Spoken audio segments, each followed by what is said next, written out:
कुछ लोग इकट्ठा हो करके और एक संत के चरणों में पहुंचे, जाके प्रणाम किया, बैठ गए और बैठने के बाद हाथ जोड़ करके कहा, हे देव, हे संत देव, आपके चरणों की कृपा से सब कुछ है। बढ़िया गाड़ी है, अच्छा परिवार है, बंगला है, बढ़िया व्यापार है, बच्चे नौकरी पर हैं, अच्छी सैलरी, सब कुछ ठीक है, लेकिन चित्त में शांति नहीं है, मन अशांत है। बढ़िया गद्दा तो है, नींद नहीं है, अच्छा भोजन तो है, भूख नहीं है, सुविधा तो है, शांति नहीं है। जीवन में एक अकेलापन, एक खलिश, एक बेचैनी, एक बेकरारी, एक अधूरापन, आहा, मुकम्मल विश्राम नहीं मिलता, क्या करें।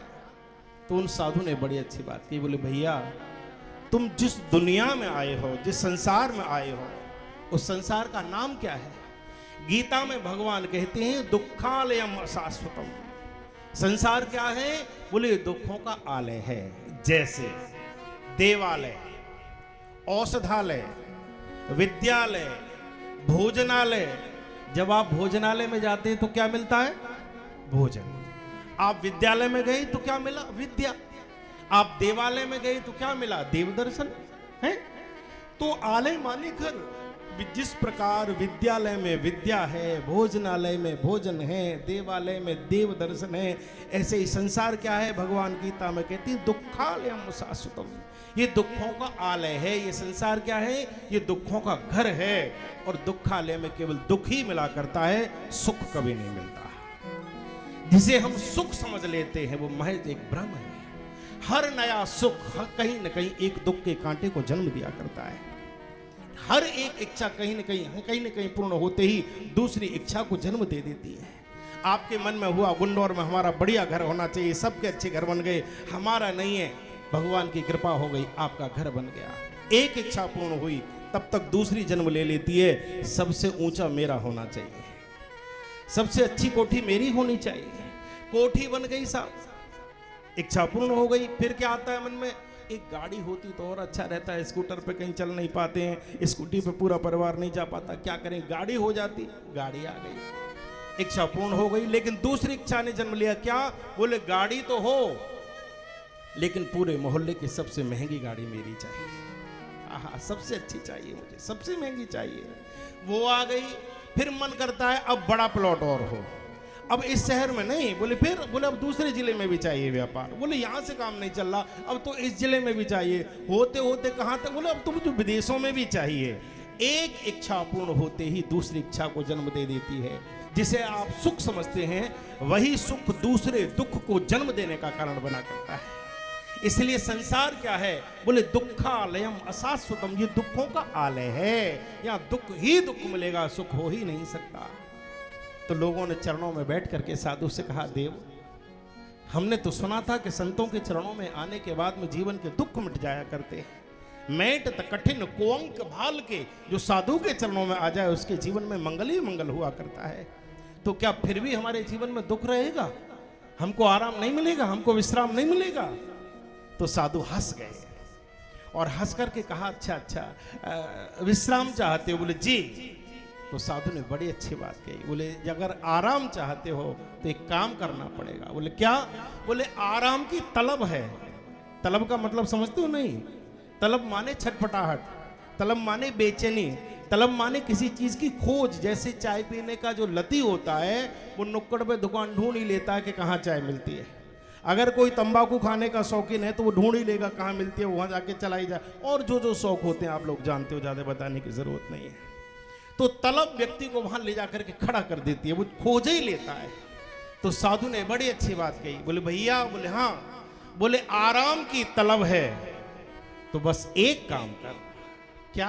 बोले आराम की तलब है तो बस एक काम कर, आराम की शरण में और राम राम कर तू भगवान के शरण में आ जा, प्रभु का नाम ले, इसके अलावा और कुछ चाहिए नहीं, तुझे आराम मिल जाएगा। और आराम नहीं, तुलसीदास जी कहते हैं, पायो परम विश्राम राम समान कभी नाही कहो।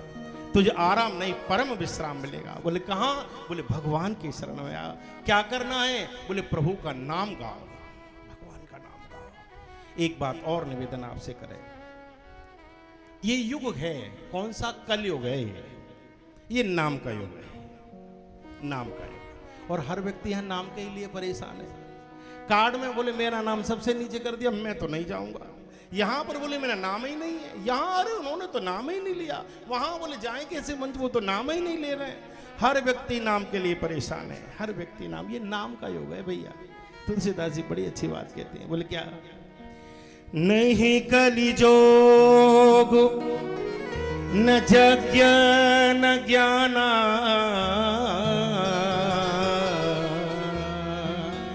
एक आधार राम गुण गाना। नहीं कलिजोग न यज्ञ न ज्ञाना, ये योग का युग नहीं है। एक योग वो जो हमारे श्री रामदेव बाबा जी कराते हैं शरीर को स्वस्थ रखने के लिए, अथवा साधुसाई भाषा में कहे कि जोग धरो जोगिया बेस, लाल पीले कपड़े पहन लेना। तो नहीं कल जोग, ये साधु बनने का भी युग नहीं है। और कोई सोचे कि हम महात्मा बन करके ज्यादा भजन कर लेंगे, बहुत मुश्किल होता है। देखने में आता, मैं सबके लिए तो नहीं कहूंगा, सबके लिए तो नहीं कहा जा सकता, लेकिन अगर देखा जाए, कोई कहे कि हम साधु बन करके भजन करेंगे, साधु बन करके भजन करेंगे, तो क्या सच बताना साधु बन के भजन हो पाता है? कितने लोग कर पाते हैं? क्या छूटता है? अरे साधु बन गए, गांव में रहते तो 4 कमरे का मकान बनाते, साधु बन के 400 कमरे का आश्रम खड़ा कर दिया। गांव में रहते तो 4-6 बच्चा बच्ची पैदा करते, साधु बन गए, हजारों शिष्य और शिष्याएं, वो भी तो बच्चे जैसे ही हैं, वो भी तो हमारी संतान जैसे। गांव में रहते तो भाई से केस लड़ते, साधु बन गए तो गुरु भाई से केस लड़ रहे। गांव में रहते 2, 4, 5, 10 लाख रुपए खाते में होते, साधु बन गए करोड़ों खाते में आ गया। तपसी धनवंत गृहस्थ दुखी, कल कौतुक तात न जात, कहीं क्या छूटा, क्या बदला? अंदर से बदलाव का नाम साधुता हुआ करता है। अगर आपकी जोड़ने की प्रवृत्ति बनी हुई है तो आप जंगल में जाकर के भी खड़े होने के पश्चात वहां पर भी बिल्डिंग खड़ी कर देंगे। यदि आपकी छोड़ने की आदत है, छोड़ना, तुम्हारे घर में रहकर के भी विरक्ति यदि है, तो आप वहां पर भी साधु हैं। नहीं कलिजोग न यज्ञ, ये यज्ञ का भी युग नहीं है। बड़े विद्वान लोग करा पाते बहुत, भगवान की बहुत बड़ी कृपा, वो बड़े आचरणवान हैं, बड़े योग्य हैं, बड़े विद्वान हैं, उनके द्वारा यज्ञ हो पा रहे हैं। अन्यथा तो देखने में आता है कहाँ यज्ञ हो पा रहे हैं सही से। सबसे पहले सामग्री शुद्ध नहीं मिलती। आप जब सामग्री लेने जाओगे तो उसमें लकड़ी का बुरादा और न जाने क्या क्या मिला करके तैयार कर देते हैं।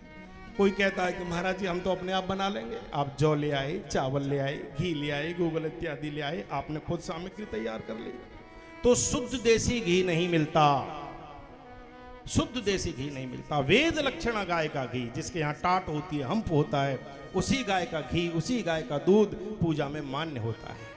आप दोगली गाय, जर्सी गाय का जो लगाते हो, वो कभी पूजा में मान्य नहीं होता, उसे भगवान स्वीकार नहीं करते। उसको वर्ण शंकर कहते हैं, वो शंकरा नस्ल की गाय होती है। और वर्ण शंकर का तो जो संतान वर्ण शंकर होती है, उसके द्वारा दिए गए दान इत्यादि से पितृ हमारे तृप्त नहीं होते, पूजा में कैसे काम चलेगा? शुद्ध देसी घी नहीं मिलता। आप लाते हो घी, यहाँ भी मेरे ख्याल से लाए होंगे, पता नहीं, मैंने फोन पे पहले बता दिया था कि उसको मत लाना। उसके लाने की जगह तो तिल का मीठा तेल ले आना, वो अच्छा है। आप जैसे ही सामान लेने जाते हो, दुकान वाला तुरंत पूछता है कौन सा घी चाहिए, और बोले पूजा वाला। आहा, 50 रुपए में, 100 रुपए में 1 किलो मिल गया, कमाल की बात है। 1 किलो घी 100 रुपए में। उस दुकान वाले से आपसे पूछा जाए कि आप खा लोगे 1 चम्मच उसमें से? नहीं खा पाओगे, नहीं खा सकते उसको। अरे जिसको आप नहीं खा सकते उसको देवता कैसे स्वीकार करेंगे? आप वो पूरा चर्बी ला करके रख देते हो। 2,500 से 3,000 रुपए का खर्चा आता है 1 किलो घी बनाने में। शुद्ध देसी घी बनाओगे तो पूरा दूध 25 से 30 लीटर दूध इकट्ठा करना पड़ता है, फिर उसे उबालो, फिर उसको जमाओ, जमाने के बाद में मक्खन निकालो, फिर ताओ, फिर रखो, तब कहीं जाके 1 लीटर बन पाता है? और तुमको 50 रुपए में 1 किलो चर्बी ले आए, ठाकुर जी के आगे जरा दी, वो स्वीकार करेंगे? नहीं। इससे बेहतर है आप मीठा तेल जलाइए, वो नहीं जलाना चाहिए, है? तो शुद्ध घी नहीं मिलता। लोगों ने कहा महाराज जी हम निकाल लेंगे। अच्छा, अब शुद्ध पंडित जी नहीं मिल पाते। ऐसे पंडित जी मिलते हैं, कई बार, मैं, मुझसे कोई नाराज ना हो जाए, कथा भी उस पर जा रही है, जरा सी देर में झंझट हो जाता है, सबके लिए नहीं कह रहा हूं। ऐसे पंडित जी मिलते हैं कि वो तंबाकू खा के बैठे हैं और आऊ आऊ आऊ आऊ किए जा रहे हैं, न श्लोक यजमान के हाथ आ रहा है, न उनके हाथ आ रहा है, न भगवान के हाथ आ रहा है, और पूरा यज्ञ हो जाता है, पता ही आऊ आऊ आऊ करा और पूरा काम हो गया। नहीं करना चाहिए ऐसा। तो वो बड़े अच्छा, चलो बड़ी मुश्किलों से कोई विद्वान ब्राह्मण में पाते हैं, बड़ी मुश्किलों से हो पाता है। नहीं कल जोग न यज्ञ और न ज्ञाना। ज्ञान की तो पूछो ही मत, हर तीसरा आदमी ज्ञानी है, हर तीसरा आदमी। किसी से भी बात करिए तुरंत रामचरितमानस की चौपाई, किसी से बात करिए तुरंत भागवत का श्लोक, किसी से बात करिए तुरंत सूरदास कबीरदास की बात सुना देगा वो। अरे साहब क्या है दुनिया में, 4 दिन की जिंदगी है, जीवन का कोई भरोसा नहीं है साहब। कब आए थे खाली हाथ आए थे, खाली हाथ जाना है। इस दुनिया में कहीं कोई अपना नहीं है। जो आदमी ये कहता है कि खाली हाथ आए थे, खाली हाथ जाना है, कोई अपना नहीं, कुछ नहीं है, सब यहीं रह जाएगा, वो आदमी पड़ोसी की मेड़ काट लेता है, वो आदमी 4 इंची की दीवार नहीं लगने देता, वो आदमी दूसरे की नाली रोक लेता है, वो आदमी दूसरे के 500-500 रुपए की बेईमानी बैठ करके कर लेता है। जो ऐसा उपदेश कर रहा है वो आचरण ही जिया करता है। सबका यही है। हम जैसे लोग न जाने कितने प्रवचन करते हैं, पर उपदेश कुशल बहु तेरे। हम व्यासपीठ से चिल्ला चिल्ला के कहते हैं काम छोड़, क्रोध छोड़, लोभ छोड़, मोह छोड़, ये चढ़ा वो दे, ये कर। कोई धीरे से पूछे व्यास जी तुम्हारा कुछ छूटा कि नहीं छूटा? तुम दूसरों से लोभ छोड़ने की बात करते हो, तुम तो आरती के पैसे भी लेते हो ऊपर से बैठे बैठे। तुम तो यजमान की जेब देख के समझ लेते हो कि क्या चढ़ाएगा कि क्या नहीं चढ़ाएगा। छुटता है कुछ? छुटता है? कुछ भी नहीं छुटता। पर उपदेश वाणी पर है क्या उपदेश, आचरण में नहीं आता, आचरण में नहीं आता। उनका भी ऐसे। तो नहीं कली जोग न यज्ञ न ज्ञाना, तो फिर बचा क्या? एक ही चीज बची। बोले क्या?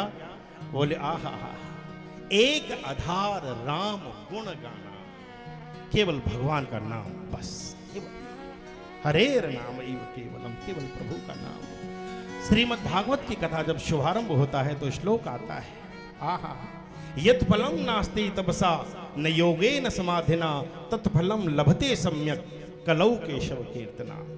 कलयुग में एक ही काम है। बोले क्या?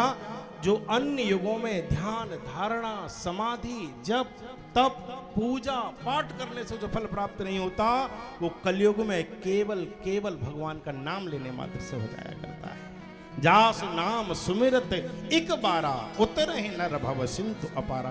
केवल एक नाम, कलयुग केवल नाम अधारा। ये नाम का युग है, भगवान का नाम का ये है। नाम संकीर्तनम यस्य सर्व पाप प्रणाशनम प्रणामो दुख समनस्तम नमामि हरिम परम। भगवान का नाम गाओ, भगवान